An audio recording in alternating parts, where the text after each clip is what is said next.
The internet is great. We use it daily to read blogs, news, watch videos.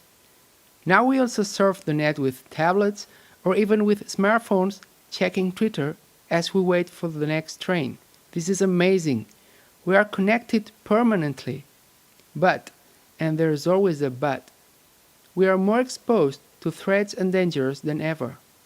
Viruses, worms, data thieves, and crackers are just some examples. The question is, how can we protect ourselves against these threats? Total security is impossible, we know that. But if we learn some basics about computer security, we can protect ourselves better from possible attacks. Let's see the main 4 principles of computer security that help us to be safer.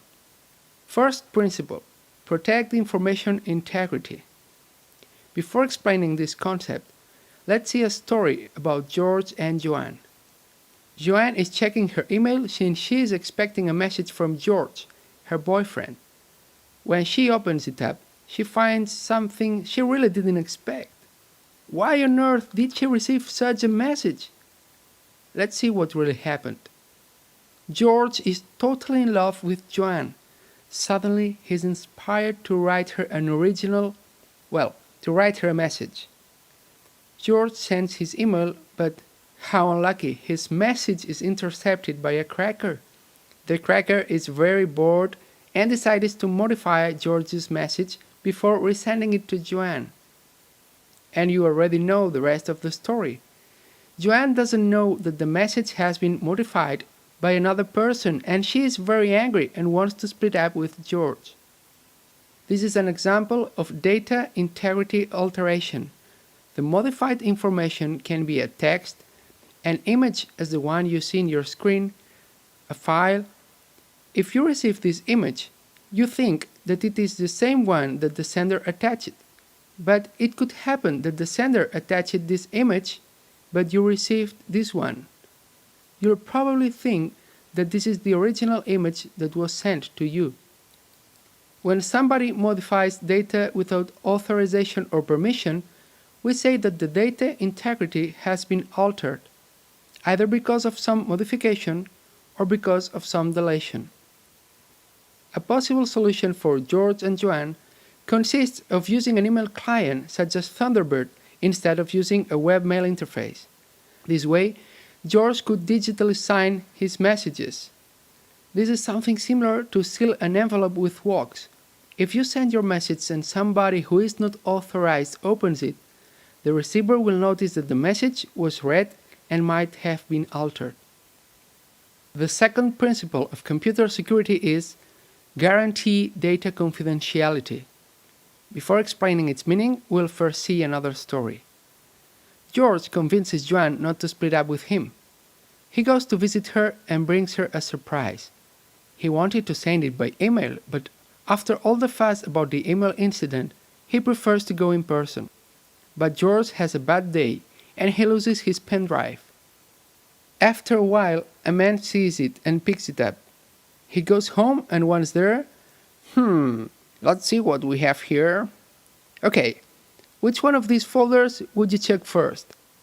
Exactly, the photos folder, which is what the man chooses. He finds out a photo session of George as a special gift for Joanne. The man can't help laughing about this funny situation. Well, funny for him, but not for George or Joanne, the only ones that had to see these pictures. Let's talk now about confidentiality. In a communication, the sender sends a message to the receiver through a channel. That message could be intercepted by a third person. But if the sender encrypts the message, the interceptor will get a text with no meaning and almost impossible to decode. That is confidentiality, when only authorized people have access to private data. And encryption is one of the widest methods used to assure this privacy. In our case, the solution is so simple as using software to encrypt and decrypt the information. TrueCrypt is a free open-source disk encryption software for Windows, Mac, and Linux that allows easily to protect your data. The third principle of computer security is assure resources availability. And these resources can be hardware, such as hard disk, or software, such as files, folders, or applications.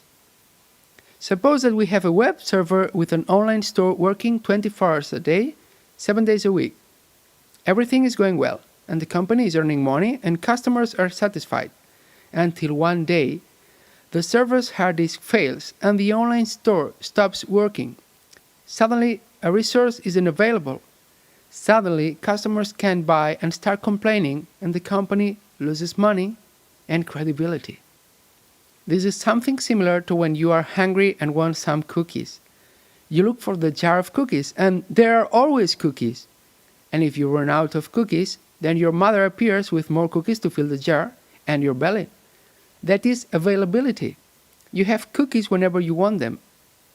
In computer security, availability refers to the fact of having access to your resources whenever you need them. Again, the solution is rather simple. Instead of using just one hard disk, we use two disks in a redundant storage system called RAID 1. With RAID 1, everything in the first disk is duplicated in the second one. If a hard disk fails, the system has the other one with all the data to run the server. Customers will continue buying things because the web server will still be available and the company won't lose money. And the last principle we'll see of computer security is establish non-repudiation mechanisms. The last story is about two friends talking by Skype, George and Sarah.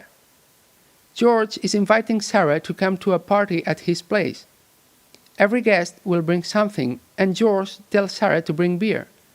Sarah agrees and says that she will bring lots of beer. The next day, Sarah arrives at the party empty-handed. Then George asks, "Where is the beer?" And Sarah replies, "Beer? You didn't tell me anything about beer." George gets angry because Sarah is lying, but he cannot prove that he said to her to bring beer. When someone participates in a transaction and denies something that happened in that transaction, he is repudiating part of the communication.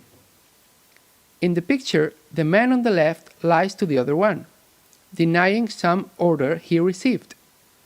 The man on the right suspects something, but he cannot prove anything. In computer security, no repudiation is a mechanism to guarantee that every participant in a transaction cannot deny what he sent or received. A bill is an example of no repudiation. If you pay for a product and get the bill, you can prove that you paid for it showing the bill. In computer technology, it is also interesting to have non-repudiation mechanisms. For example, if somebody modifies a document and then says, "I didn't do it," you need some way to prove that he really modified that document. In our story, the solution is use WhatsApp instead of Skype. With WhatsApp, you have all the sentences you exchange with other people. When you send a message in WhatsApp, first a clock appears. That means I am sending your message to the WhatsApp servers. Then a tick appears, and that means the message just arrived to the WhatsApp servers. Finally, when a double tick appears, means the message has been delivered to the recipient. That is a proof that the message arrived and is a non-repudiation mechanism. Moreover, if the recipient sends you back a written confirmation such as, "No worries mate, I'll bring beer for everybody," then you have even more proofs in the case he arrives at your party empty-handed. To sum up, we just learned 4 of the computer security principles: integrity, confidentiality, availability, and non-repudiation.